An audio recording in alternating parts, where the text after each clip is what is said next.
सलाम मसनून, आदाब। नूरी academy YouTube channel पर आप तमाम ही नाजरीन का इस्तकबाल किया जाता है। हमारा ये सिलसिला एमफिल पीएचडी के मुजव्वज़ा खाके और मकाला लिखने के तरीक़ेकार पर मुश्तमिल है। आज की हमारी ये चौथी वीडियो है जिसमें तहक़ीक़ के लिए बुनियादी और सानवी माख़ज़ यानी प्राइमरी सोर्स और सेकेंडरी सोर्स के हवाले से तफसीलात हम आपके सामने पेश करेंगे। दूसरे लफ्ज़ों में बता दूं कि जब भी हम रिसर्च करते हैं, तहक़ीक़ करते हैं, उसमें जिन किताबों से हमें इस्तेफ़ादा करना है, जो हमारे हवाला जात होंगे, उनकी दर्जाबंदी की गई है। उन दर्जाबंदी के हवाले से तफसीलात आज की वीडियो में आपके सामने पेश करने की हम कोशिश करेंगे। हमारा ये सिलसिला आपको कैसा लग रहा है, कमेंट के ज़रिए से हमें ज़रूर मुत्तला करें और वीडियो को ज़रूर लाइक कीजिए, शेयर कीजिए, ताकि हौसला अफजाई हमारी हो और हम इस सिलसिले को मुसलसल आपके सामने पेश करते रहे। जैसा कि मैंने पहले ही वीडियो में बताया कि ये सिलसिला मेरी अपनी किताब मकाला निगारी के मराहिल पर मुश्तमिल है, जिसका एंड्रॉयड एप्लीकेशन लॉन्च हो चुका है। आप प्ले स्टोर पर मज़मून लिखना सीखे सर्च करके इस किताब को डाउनलोड कर सकते हैं, या स्क्रीन पर नज़र आ रही लिंक या डिस्क्रिप्शन में दी गई लिंक से किताब को इंस्टॉल कर सकते हैं। तहक़ीक़ के लिए बुनियादी और सानवी माख़ज़। फ़न तहक़ीक़ के माहिरीन ने तहक़ीक़ में इस्तेमाल होने वाले माख़ज़ का तयन दो तरीके से किया है। पहला इब्तिदाई माख़ज़ प्राइमरी सोर्स, दूसरा Saanvi माख़ज़ secondary source.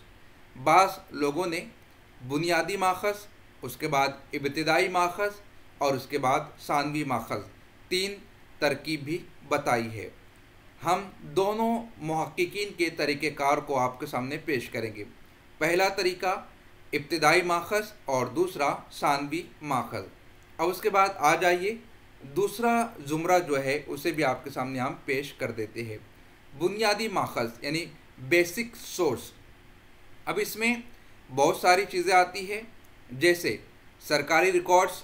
For example, मैं शहर मालेगांव से ताल्लुक़ रखता हूँ। अगर मैं यहाँ पर कैंसर के, ट्यूबरकुलोसिस के पेशेंट के ऊपर कोई तहक़ीक़ करना चाह रहा हूँ, या कोविड-19 में कोरोना वायरस की वजह से कितने लोग हलाक हुए थे, कितने लोग इस दुनिया से रुखसत हुए थे, अगर उन पर मैं कोई तहक़ीक़ी कारनामा करने की कोशिश कर रहा हूँ, तो सबसे पहले मुझे सरकारी रिकॉर्ड्स देखने होंगे कि ऑन पेपर कितने लोगों को कोरोना वायरस की वजह से डेथ डिक्लेयर किया गया है।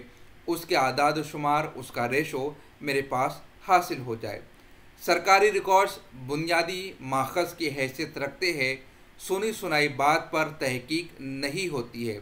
अगर सरकारी रिकॉर्ड्स ये बताते हैं कि तकरीबन 500 से 1000 अफराद कोविड-19 में कोरोना वायरस की वजह से हलाक हुए थे, तो वही तस्दीक शुदा है।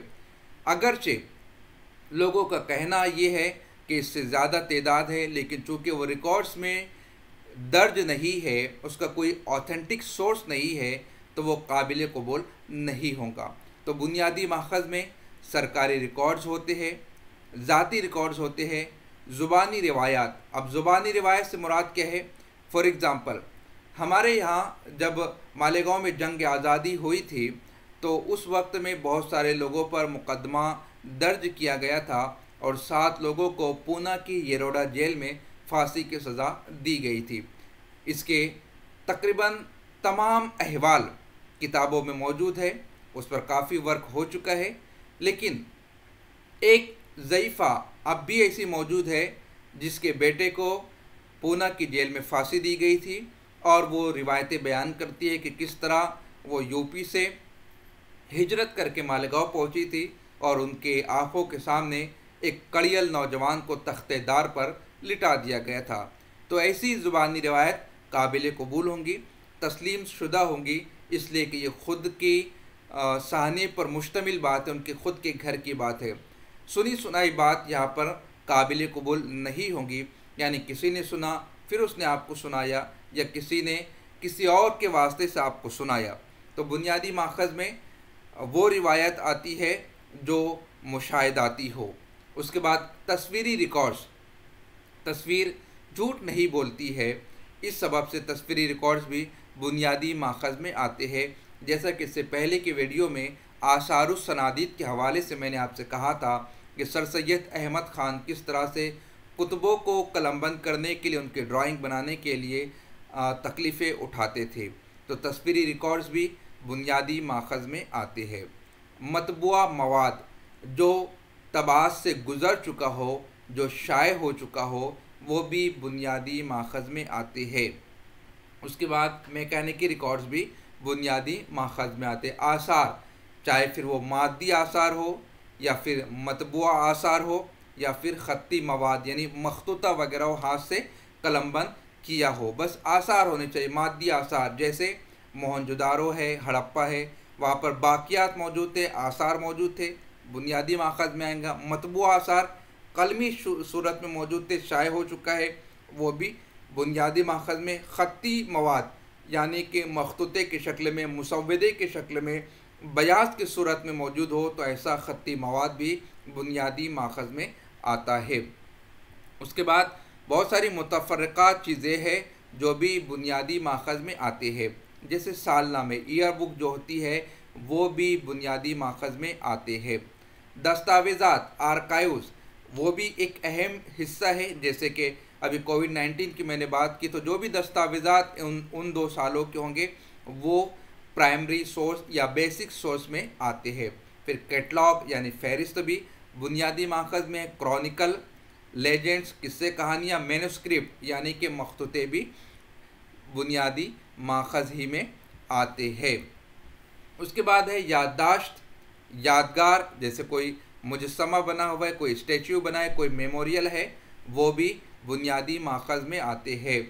असनाद, हुकूक, मराद, जैसा कि अभी इससे पहले बात हुई थी कि कोई मिनिस्टर है, उसने तालीम हासिल नहीं की है, फिर उन्होंने यूनिवर्सिटी का अपना यूजी पीजी का एक सर्टिफिकेट बताया, बाद में मालूम हुआ कि वो तो फेक था। तो असनाद जो होते हैं, सर्टिफिकेट्स जो होते हैं, वो भी बुनियादी माखज़ में आते हैं इस बात की तहकीक में कि आया वो सच है या झूठ है। यादगार है, रजिस्टर है, जदवल है, ये सब के सब बुनियादी माखज़ में आते हैं यानी बेसिक सोर्स में। उसके बाद इब्तिदाई माखज़ यानी कि प्राइमरी सोर्स।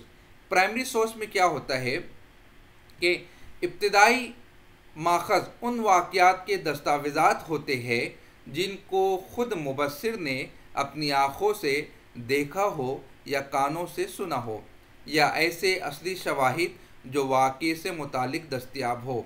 अब देखिए दोनों तकरीबन करीब करीब है, बुनियादी माखज़ और इब्तिदाई माखज़। इसीलिए बाज़ मुहक्किकीन ने 2 ही तरीके बताए हैं, एक प्राइमरी सोर्स, दूसरा सेकेंडरी सोर्स यानी इब्तिदाई माखज़, और दूसरा है सानवी माखज़। लेकिन एक मुहक्किक का ज़ुमरा वो है जिन्होंने बुनियादी माखज़ करार दिया और दूसरा है इब्तिदाई माखज़। बुनियादी माखज़ में क्या क्या, सरकारी रिकॉर्ड्स है, ज़ाती रिकॉर्ड्स है, मेमोरियल है, ईयर बुक है, क्रॉनिकल है, और वो तमाम चीज़ें हैं जो पहली मर्तबा सुपुर्द कलम की गई थी। अब इब्तिदाई माखज़ में क्या है कि मुबस्सिर ने अपनी आँखों से देखा है, अपने कानों से ख़ुद सुना है, बाद में उसे कलमबंद किया है। ऐसे दस्तावेज़ात जो होते हैं वो इब्तिदाई माखज़ में आते हैं। उसके बाद थर्ड है सानवी माखज़ यानी कि सेकेंडरी सोर्स। जब भी आप तहकीक का फ़रीज़ा अंजाम दें तो आपने ऐसे हवालों को अपनी तहकीक में शामिल करना है जो प्राइमरी सोर्स कहलाते हैं। जो बुनियादी माखज़ है, जो इब्तिदाई माखज़ है, सानवी माखज़ से आपने हत्तल इम्कान परहेज़ करना है। सानवी माखज़ को अपनी तहकीक में जगह देने से परहेज़ करना है। हाँ, आप दे सकते हैं बहालत मजबूरी सॉरी, लेकिन आपने कोशिश ये करना है कि प्राइमरी सोर्स का इंतखाब आप करें हवाले जात के लिए। सानवी माखज़ उन वाक़यात के बारे में दीगर लोगों की इत्तलात और बयानात जो सुनी सुनाई बातों पर मबनी हो, और ऐसी चीज़ें जो मुख्तलिफ़ हाथों से होकर लोगों के पास पहुँची हो और उनके असली होने की तस्दीक मुख्तलिफ़ ज़राए से करना पड़े। जैसा कि अभी हमने बताया, इब्तिदाई माखज़ क्या है, मुबस्सिर ने खुद अपने कानों से सुना हो या अपनी आँखों से देखा हो। लेकिन सानवी माखज़ में क्या है, जो किसी ने सुना और सुनकर आपको बताया, जो किसी ने देखा और देखकर आपको बताया, यानी कि सानवी हो गए, एक सेकेंडरी पर्सन बीच में आ गया है, तो ऐसे माखज़ सानवी होते हैं। इनके भी आप हवाले जात ले सकते हैं, लेकिन उस सूरत में जब इब्तिदाई माखज़ आपको मिल ना पा रहा हो, और दूसरी कंडीशन ये है कि सानवी माखज़ की तस्दीक आपने कर ली है मुख्तलिफ ज़राए से। तो इस एतबार से आप हवाला जात में अपने तहकीकी काम में प्राइमरी सोर्स, इब्तिदाई सोर्स को जगह देने की कोशिश करें। अगली वीडियो में हम मुहक्किक के औसाफ और मुहक्किक की खुसूसियात को आपके सामने पेश करेंगे। इसलिए आपसे गुजारिश है, चैनल को सब्सक्राइब कर लीजिए, बेल आइकन को क्लिक कर लीजिए, अपने दोस्त अहबाब में इस वीडियो की लिंक को शेयर कीजिए, प्ले लिस्ट को शेयर कीजिए, और हमारा ये सिलसिला आपको कैसा लग रहा है उससे हमें ज़रूर बाखबर कीजिए। मिलते हैं अगली वीडियो में। खुदा हाफिज़।